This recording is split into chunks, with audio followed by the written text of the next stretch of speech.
साथियों नमस्कार, स्वागत है आप सभी लोगों का जीएस फोरम ऑफिशियल में।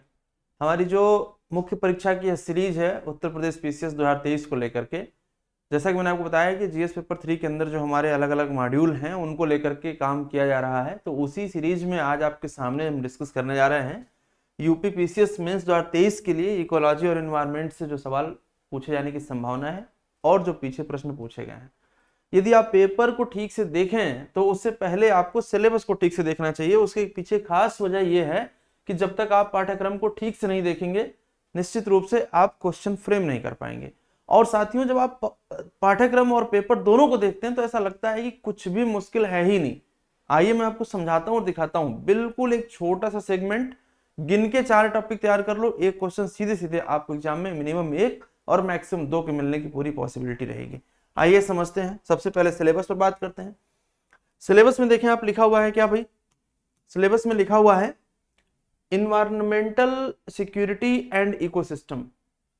एक टॉपिक ये लिखा हुआ है कि पर्यावरण सुरक्षा और पारिस्थितिकी तंत्र। दूसरा लिखा हुआ है कि conservation of wild life, biodiversity, environmental pollution and degradation, environmental impact assessment. तो इसमें से जब आप पढ़ें, जब नोट्स आप तैयार करें, तो इसमें से एक एक टॉपिक, जैसे इन्वायरमेंटल इंपैक्ट असेसमेंट पर सीधा सवाल पूछेगा कि what is environmental impact assessment, और इसके जो फीचर्स हैं, इसके जो डायमेंशंस हैं, जो एक्ट्स हैं, उन सबको मिलाकर के एक सवाल आपको लिखना हो सकता है। सीधा सा क्वेश्चन क्या आ जाएगा कि what is environmental pollution and degradation, impact discuss कर दीजिए। तो कहना क्या चाहता हूं कि एक एक टॉपिक को आप 2-2 पेज पर अपना बुलेट पॉइंट बना के रख लीजिए। अभी से एक क्वेश्चन सीधा गिफ्ट है, समझ लो। इतने छोटे से सिलेबस से एक क्वेश्चन आपका सीधा गिफ्ट है। अभी आपको मैं क्वेश्चन दिखा रहा हूं, और इन सब को जब आपस में जोड़ोगे, देखिए जरा, इन सब को जब आपस में आप जोड़ेंगे, इन्वायरमेंटल सिक्योरिटी और बायोडाइवर्सिटी को और इन्वायरमेंटल इंपैक्ट असेसमेंट को, तो ये सब लीड करेगा किसको? सब लीड करेगा भैया सस्टेनेबल डेवलपमेंट गोल को, सतत विकास लक्ष्यों को। तो सारा मिलाकर के जब सतत विकास लक्ष्य को आप तैयार करेंगे तो उसमें सारी चीजें कवर हो जाएंगे। और सतत विकास लक्ष्य पर हर साल एक क्वेश्चन जीएस पेपर 3 में, पहला, दूसरा, तीसरा, आखिरी, कोई ना कोई क्वेश्चन तो मिलना ही मिलना है आपको। ऑलरेडी आप प्रीलिम्स में पढ़े हुए हैं। इसमें से कोई ऐसा टॉपिक नहीं है, ईया को छोड़ करके, इन्वायरमेंटल इंपैक्ट असेसमेंट को छोड़ करके सारा ही टॉपिक आपने प्रीलिम्स में पढ़ा हुआ है, तो टेंशन मत लीजिए। आइए आगे दिखाते हैं कि सवाल कैसे पूछे गए। सवाल में सबसे पहला क्वेश्चन क्या पूछ लिया भाई?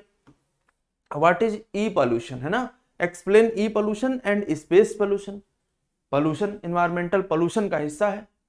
क्वेश्चन देखिए, एकदम सिंपल सा क्वेश्चन है, 8 नंबर का, 125 मार्क्स में लिखना है।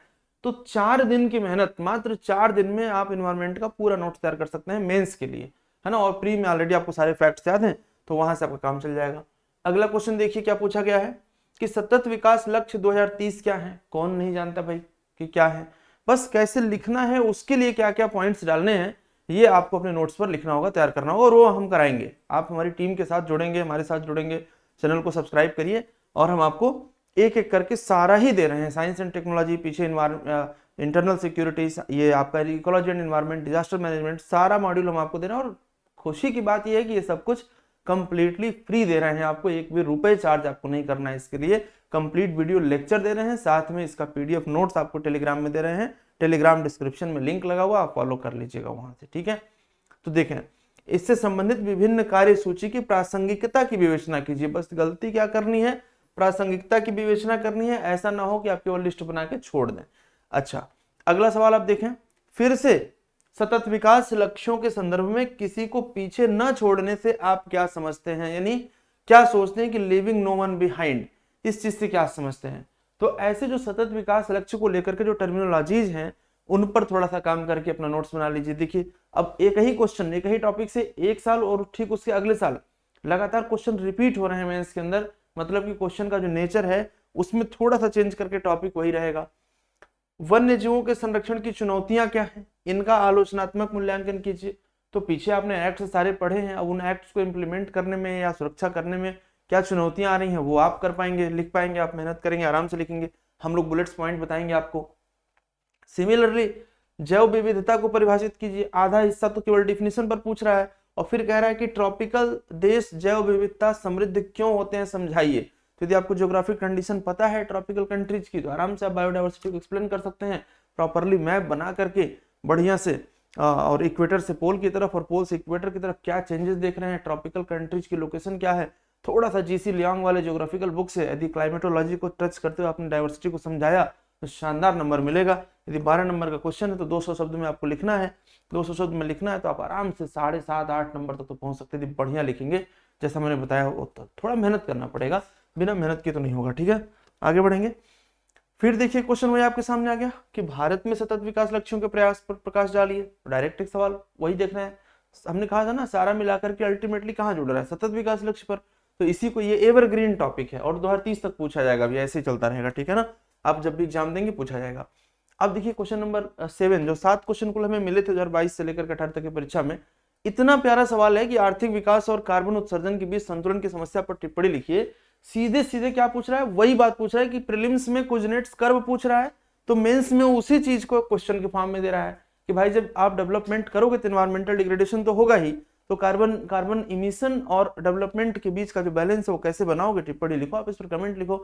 तो कुछ भी ऐसा नहीं है साथियों जो बहुत मुश्किल है, सिर्फ और सिर्फ मुश्किल है आपका उस लेवल पर जाकर के अपने दिमाग को प्रिपेयर करना कि हाँ आप वही एसडीएम बन सकते हो, आपके अंदर वो सारी पोटेंशियल है, आप डिप्टी एसपी बन सकते हो, आपके अंदर पोटेंशियल है, सिर्फ लिखने की कला और थोड़ा सा मार्गदर्शन मिल जाए कि सर जो हमने लिखा है वो सही है कि नहीं है।